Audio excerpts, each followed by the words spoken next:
So for this lesson, we're going to be talking about solving quadratic equations by completing the square. And the first thing I want to do is look at this warm-up where we're factoring 25x squared plus 60x plus 36. And the important thing to remember here is this is one of our special situations where we had a squared plus 2ab plus b squared, because I could write 25x squared as 5x squared plus 2 times 5x times 6 would be a way to write 60x, plus b squared would be 6 squared.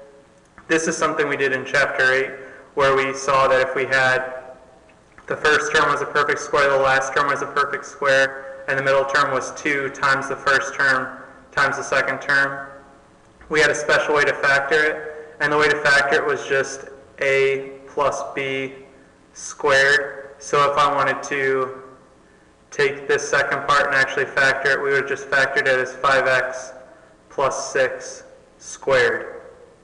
Okay, remembering this trick, how to go from a squared plus 2ab plus b squared to a plus b squared is going to be important, because it's actually what we use to complete the square. So if you need to go back and look in your notes, that might be helpful. I think it was section 8-9 that we did this in, but this is just the trick we're going to be using when we solve by completing the square. And so when we want to complete the square for any quadratic equation in the form x squared plus bx, and this is important that you see this is in the form of x squared plus bx. It's only 2 terms. You can only do this when you have 2 terms on one side. You can't have 3 terms and complete the square. You've got to have 2 terms. You're going to follow the steps below. So the first thing you do is find 1/2 of b, the coefficient of x. Notice this is the coefficient of x, not x squared. We're looking for the coefficient of x.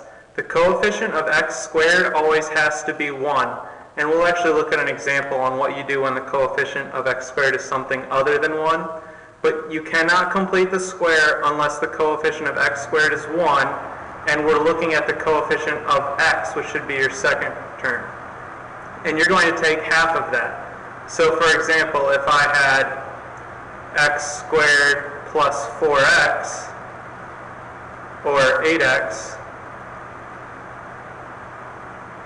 x squared plus 8x, b would equal 8, because it's the term in front of x, the coefficient of x. And we want to find 1/2 of b, so to get half of b, well then half of b is 4.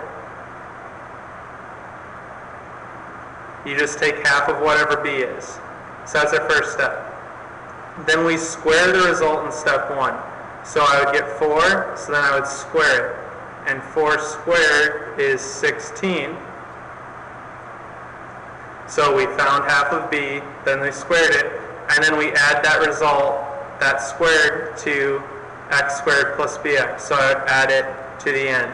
And the reason we do this, the reason we complete the square, is because now this is just like in the warm-up. I have a squared plus 2ab plus b squared.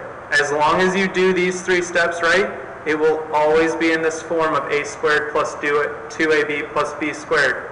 Because notice, we could write this as x squared plus 2 times x times 4 plus 4 squared. So then if I wanted to factor it, it would be x plus 4 squared. And this is what makes completing the square a pretty nice method in solving a quadratic equation, because you will always factor it the same way. As long as you follow these steps, you always factor the a squared plus 2ab plus b squared to just a plus b squared.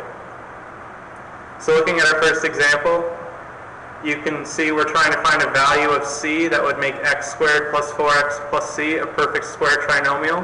All that means is that we have to complete the square. First thing, I look at b. I can see that b is 4, so then that's step 1 says I need to find what half of b is. Well, half of b would be 2. If b is 4, half of b would be 2. And then I need to, in step 2, square this. So I take 2 and I square it and I get 4, and then I just add that to the end of my binomial. So I had x squared plus 4x. I wanted to complete the square. I was trying to find what this term had to be to make it a perfect square. And by completing the square, I see that I'd have to add 4 to make it a perfect square. And then you could factor this. And since you know what half of b is, and that's what this part of the formula is saying, it will always be factored as x plus half of b squared. To factor this, I don't even really need to think too hard. It's x plus half of b was 2 squared. And that's how you would factor that perfect square trinomial. Big idea here is just following these 3 steps. When it's in the form of x squared plus bx, you find half of b, which is the coefficient of x, square it, and then add it on to the end. You're completing the square. You're adding on that square at the end.